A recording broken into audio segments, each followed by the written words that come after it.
안녕하세요. 반갑습니다. 고려대학교에서 일하는 김승섭이라고 합니다. 2달 전쯤에 정경일 선생님께서 세길교회에서 설교 시간에 이야기를 해줄 수 있겠냐고 말씀하셨는데 되게 감사하면서도 걱정이 되더라고요. 그래서 2가지를 여쭤봤어요. 첫 번째 질문은 제가 교회에 다니고 있는 사람이 아닌데 그래도 괜찮은지, 또 하나는 제가 성소수자 인권운동이나 세월호 참사 피해자 지원과 같은 한국의 어떤 일부 보수 기독교에서 되게 싫어하는 일들을 하고 있는데 저 같은 사람을 초청해서 혹시 곤란해지진 않으실지 여쭤봤었습니다. 둘 다 흔쾌히 괜찮다고 해주셨고요. 그렇다면은 좀 용기를 내보겠습니다 라고 말을 드리고 준비를 해봤습니다.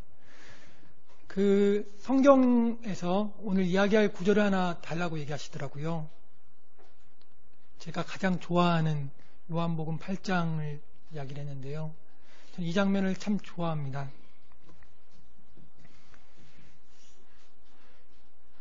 이 장면에서 바리새인들이 가늠한 여성을 데리고 와서 예수에게 묻습니다. 율법에 따르면은 이 여성을 돌로 쳐 때리라고 되어 있는데 어떻게 하면 좋겠습니까? 라는 질문이죠. 이 질문은 우리가 흔히들 이야기하는 자신의 무지를 인정하고 지혜를 구하는 질문이 아닙니다. 함정에 빠뜨리기 위한 질문이죠. 예수는 그동안 구약의 계율을 지킬 수 없는 가난한 사람들과 세리들과 함께 어울리며 가난한 그들을 내 몸처럼 사랑하라고 얘기했던 사람인 동시에 구약의 계율을 완성하기 위해 온 하나님의 아들이라고 이야기하고 있었습니다. 여기서 가늠한 여성의 편을 들면은 구약을 어기는 사람처럼 생각했던 거고, 구약을 계율에 따라 치라고 얘기를 하면은 그동안 자기가 말했던 사랑과 어긋나는 거죠. 무엇을 말하건 논리적 오류에 빠지는 이 상황을 두고 묻는 것입니다. 저는 이 장면에서 가장 좋아하는 지점은 예수가 곧바로 대답하지 않고 고개를 숙여 땅에 무언가를 그저기는 장면이에요. 불과 30살이 좀 넘었던 예수는 그 순간 어떤 생각을 했을까? 자기가 그토록 사랑하는 아버지 하나님의 이름을 빌려 사회적 약자나 어려운 이들에게 질문이 아닌 혐오를 말하는 그 모습 속에서 어떤 느낌을 받았을까? 질문이라고 하는 것들은 타인의 상황에 대한 공감과 어떻게 해야지 더 나아질 수 있을지에 대한 마음을 함께 하는 것이 마땅합니다. 그런데 우리가 이 여인의 삶을 어떻게 이해해야 합니까? 혹은 우리가 이 여인을 위해 무엇을 할 수 있습니까? 라고 질문하는 것이 아닌 이 여인을 때리는 것이 맞습니까? 라고 묻는 그런 질문이었던 거죠. 저는 세월호 생존학생, 단원고 세월호의 참사 속에서 생존했던 단원고 생존학생들을 만나는 연구를 세월호 특조위 연구 책임자로 진행했었습니다. 그 속에서 수많은 바리새인들의 질문을 만났습니다.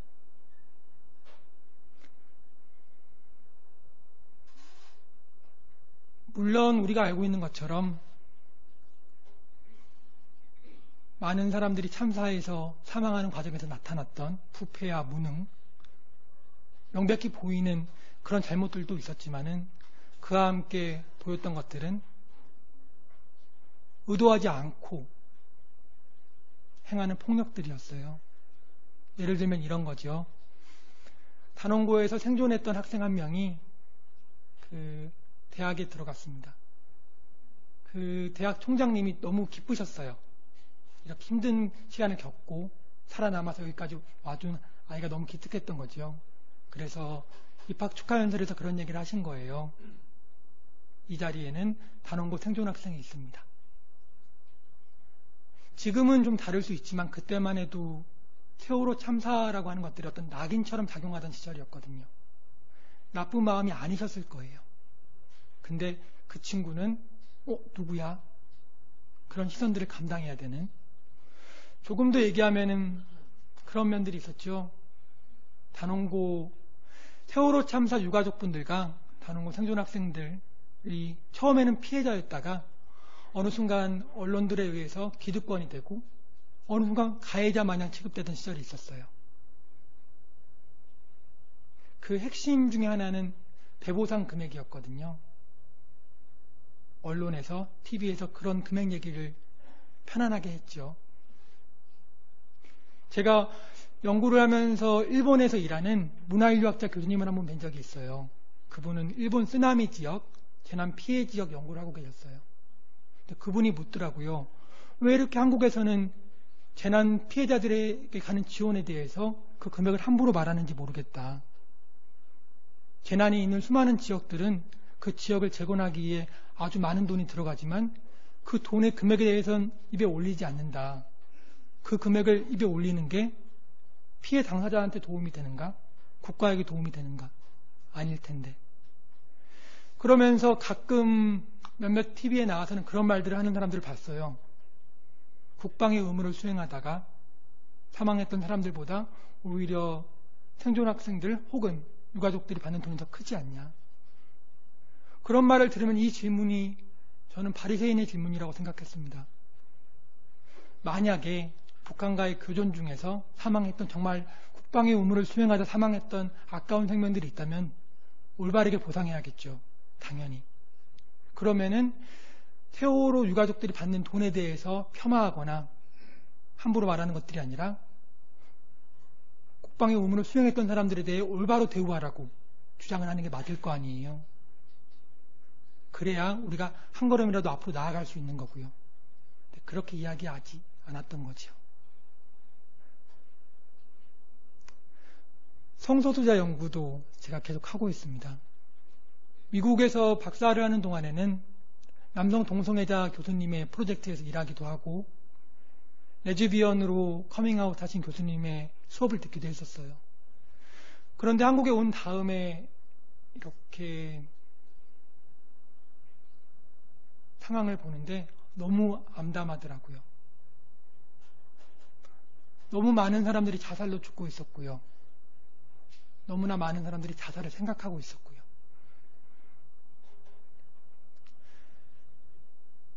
동성애가 질병에서 빠진 게, 질병 목록에서 빠진 게 40년이 넘었습니다. 그리고 현재 어떠한 정신과 교과서도 어떠한 전문가 협회도 동성애가 질병인지 아닌지 의문이 있다고 얘기하지 않아요. 동성애는 그 자체로는 질병이 아닙니다. 그리고 전 세계적으로 아주 많은 사람들이 활동하고 있죠. 전 세계에서 시가총액이 가장 큰 기업이 아이폰을 만드는 애플인데 현재 애플의 CEO인 팀 쿡은 커밍아웃한 동성애자입니다. 올해 초에 MIT 공대에서 졸업연설을 팀 쿡이 했는데 팀 쿡이 연설하는 내용들을 기사로 보고하면서 동성애자인 팀 쿡이 얘기했다는 기사는 뜨지 않아요. 팀 쿡은 동성애자에서 CEO가 된 게 아니니까. 다만 뛰어난 능력을 갖고 있던 그가 CEO가 되는 데 있어서 동성애자인 게 방해가 되지 않았던 거죠. 세월호 때 얘기 드린 것처럼 의도하지 않았는데 가해지는 폭력들이 성소수자들에게 참 많습니다. 언젠가 그런 얘기를 들었어요. 나쁜 의도가 아니셨을 거예요. 대학의 한 교수님께서 동성애 찬성 반대를 놓고 학생끼리 토론을 시키셨던 거예요. 여러분, 차별금지법은 찬성할 수도 반대할 수도 있어요. 법을 만드는 일이니까. 어떤 법에 불만이 있을 수도 있고 저는 필요하다고 생각하지만 반대할 수도 있습니다. 근데 동성애는 어떤 사람을 애틋해하고 그리워하는 마음이기 때문에 여기에 대한 찬성 반대는 말이 안 되는 얘기예요. 그런 토론을 시켰는데 그 자리에 교수님은 모르고 있었겠지만 동성애자가 있었던 거예요. 여성 동성애자가. 이 친구는 겁났던 거죠. 내가 동성애 찬성편에 서면은 사람들이 나를 알아보지 않을까? 그래서 대학에서 진행되는 그 토론에서 동성애자인 그 친구가 동성애 반대편에 서서 토론을 합니다. 자기 존재를 부정하는 얘기를 자기 입으로 해야 하는 상황이 되는 거죠. 나쁜 의도가 아니었을지언정 그 시간을 견뎌냈을 그 친구의 삶에 대해 생각을 가끔 해봐요. 그 시간 동안 어떤 마음이었을까? 요즘 특히나 많은 얘기하고 있는 것들은 HIV 감염과 에이즈에 대한 얘기예요. 1981년도에 미국에서 처음 에이즈 환자들이 나타났었거든요. 그때는 5명의 환자가 다 동성애자였고 그 이후로 2년 동안 HIV 감염은 걸리면 40%가 죽는 무서운 병이었어요. 1980년대에는 그게 사실이었습니다. 근데 90년대를 지나면서 약이 급격히 개발되면서 2017년 기준으로 의학계에서 공인된 이야기를 얘기 드리면은 20살에 HIV에 감염이 되면은 지금은 평균 70살까지 살 수 있어요. 미국과 캐나다 기준으로. 그리고 HIV라고 하는 병은 이렇게 막 발생해서 우리가 모르는 병이 아니라 어떻게 해야 막을 수 있고 어떻게 해야 예방할 수 있고 이런 것에 대한 수천 편의 논문이 있어서 이제는 과학으로 관리 가능한 질병이 되었어요. 근데 이런 질병을 두고서 사람들은 얘기하는 거죠. 동성애자들에게서 좀 더 발병 빈도가 높다는 이유로 낙인을 찍고, 이것도 조금만 생각해보면 되게 바람직하지 않은 일인데, 무엇보다도 그런 낙인들은 HIV에 이미 감염된 사람들의 건강을 해칩니다. 주변 사람들한테 걸렸다는 말을 못하게 돼요. 약을 먹으면 주변에 전파되지도 않는 병인데, 약을 먹어서 바이러스 농도가 얼마 미만으로 내려가면은 흔히 말하는 것처럼 다른 콘돔과 같은 예방책을 안 쓰더라도 전파가 안 된다는 것들이 최근에 발표가 됐거든요. 그래서 정말로 전파되지 않고 관리할 수 있는 병인데, 주변 사람들이 HIV에 걸렸어? 말할까봐 약을 꾸준히 못 먹게 돼요. 가족들한테 밝히지 못하게 되고, 의도가 무엇이건 전염될 가능성은 더 높아지는 거죠. 지난 30년간 한국에서 HIV 발생 환자들에 대한 질병관리본부 통계를 보면은 매년 이성애자인 경우가 동성애자보다 많습니다. 다만 동성애자의 인구 전체가 적다 보니까 그 비율이 높은 거죠. 이렇게 동성애와 HIV의 연관성을 갖고 낙인을 찍는 것들은 실제로는 많은 위협에 노출될 수 있는 이성애자들이 자기가 안전하다고 착각하는 게 돼요. 제가 드리는 얘기는 그런 거예요. 저는 보건학을 하는 사람이어서 한국 사회에 가능하면 HIV 신구 감염을 줄이길 바라는데, 이러한 낙인들이 어떠한 도움도 되지 않는다는 거죠.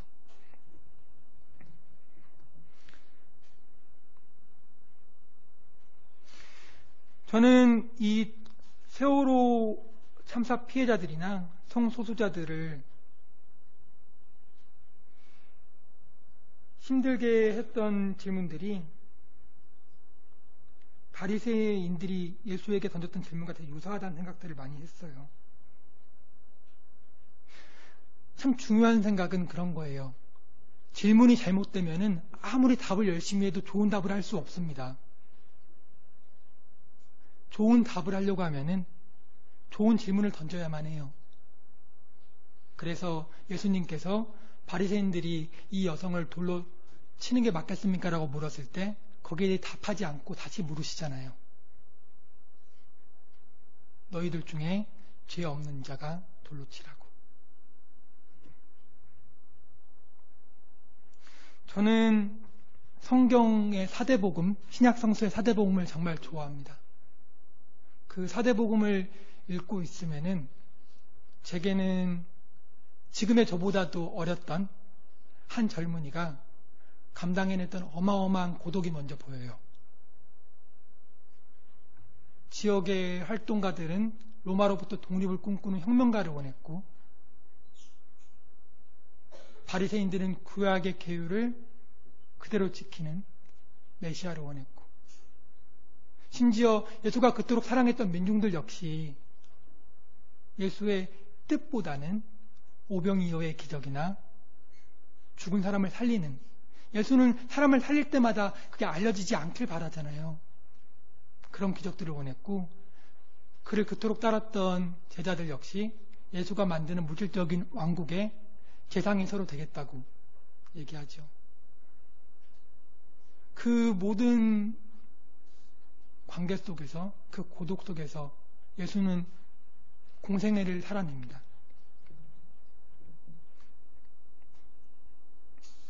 저는 정말 힘들었을 것 같은 거예요. 예수가. 정말 힘들었을 것 같은 거예요. 그러니까 하나님의 아들이셨을지언정 인간의 몸을 갖고 태어나서 인간이 느끼는 외로움과 고독과 슬픔을 다 느꼈던 존재잖아요.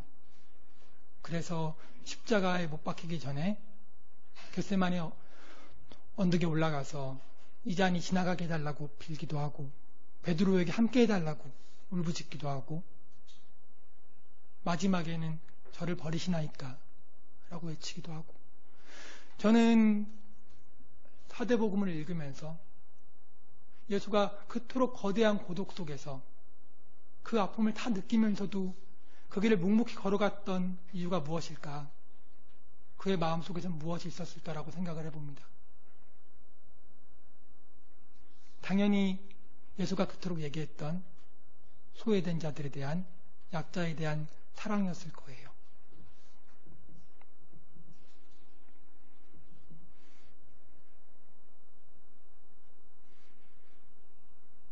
저는 예수가 무언가를 끄적인 다음에 너희들 중에 죄 없는 자 돌을 던지라고 말을 하니 사람들이 하나씩 떠나가잖아요.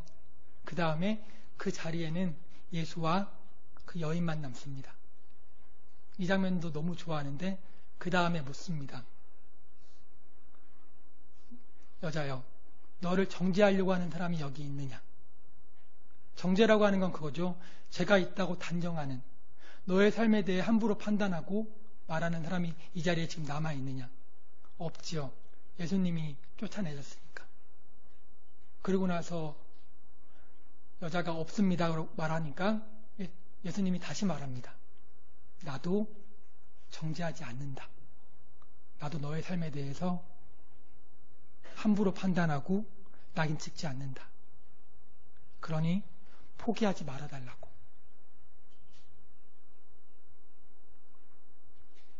한국 사회가 보건학적으로 자살률이 세계적으로 매우 높은 나라예요. 한국에서 자살하고 있는 많은 사람들은 대체로 소득이 낮고 사회적 낙인에 노출된 사람들입니다.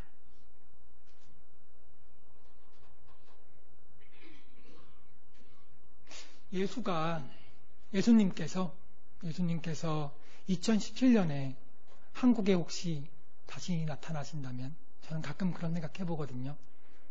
그러면은 무슨 말씀을 하실까? 저 같은 사람으로서는 감히 짐작할 수 없는 고독과, 그리고 그보다도 더 깊은 사랑을 지니고 꾸준히 말 그대로 피 흘리며 그 길을 걸었던 그 존재가 2017년 한국에 다시 나타나신다면 어떤 말씀을 하실까?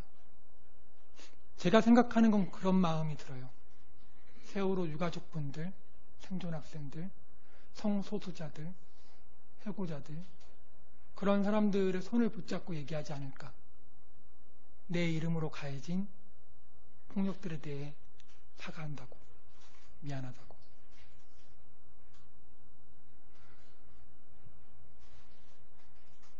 제가 읽었던 성경에 나오는 예수는 그렇게 놀라운 사람이었거든요.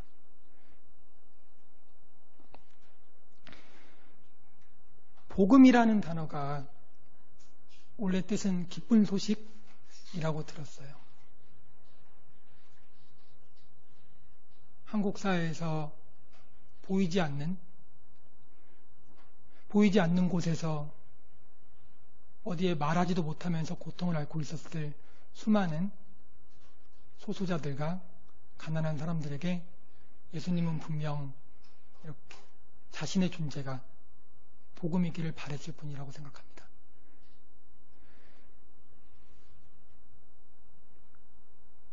귀한 자리에 초청해 주셔서 감사하고요. 감사합니다.